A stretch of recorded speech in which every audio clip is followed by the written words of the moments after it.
93% des Africains morts sont tués par des Africains. 93% des Africains morts sont tués par des Africains.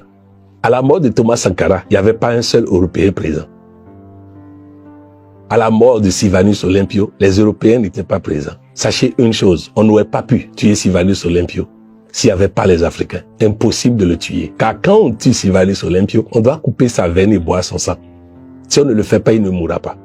L'Européen ne savait pas ça. Donc retenez ceci.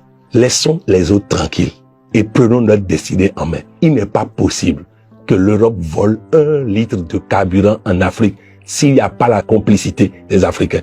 Il ne peut pas rentrer en Afrique. Alors oui, c'est nous, Africains. Nous cessons de nous entretuer. Nous cessons de nous lapider. Nous cessons de nous attaquer les uns les autres. Si nous nous mettons ensemble et nous commençons par consommer africain, si je commence par manger le riz africain de très bonne qualité, si je commence par manger les fruits, les jus, les légumes de l'Afrique, si je commence par consommer les tenues africaines, si je commence par consommer africain, si je commence par épouser africain, vous imaginez, l'Afrique va être le premier continent où non seulement le continent est riche, mais le sous-sol est riche, le sol est riche, mais les hommes aussi seront riches et très riches. Coach Polon, ne pensez-vous pas que le fait que l'Afrique ait été longtemps pillée, volée, soit en réalité à la base de la pauvreté de l'Africain?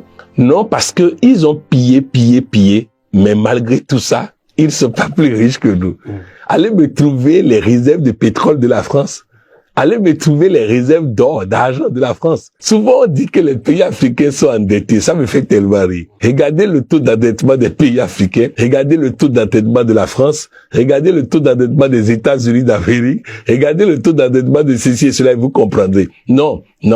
L'Africain n'a jamais été pauvre. Donc c'est important que nous comprenions une meilleure gestion de nous-mêmes, une meilleure gestion de nos relations, une meilleure gestion de nos ressources et surtout que nous cessons de pleurer. Dans ma vie, je n'ai jamais vu une victime réussir. Alors si nous continuons de jouer la victime, au lieu de prendre notre vie en main, au lieu de devenir l'auteur de notre vie, nous allons continuer par être en retard. Mais si nous prenons notre vie en main, nous allons tout gagner. Les Européens sont venus piller l'Afrique. Ça n'a pas empêché Dangote d'être riche et de parler d'égal à égal avec un chef d'État européen. Lorsque le chef d'État européen, américain et autres veulent rencontrer Dangote, ils le font avec respect et considération. Oui, l'Africain peut devenir riche et commander le monde, mais cela suppose que nous nous regardons nous-mêmes, que nous changeons nos habitudes, nos hypocrisies et qu'on commence par consommer africain, acheter africain, épouser africain, faire la vie, faire la fête, mais en africain. Et je vous garantis que le monde sera développé.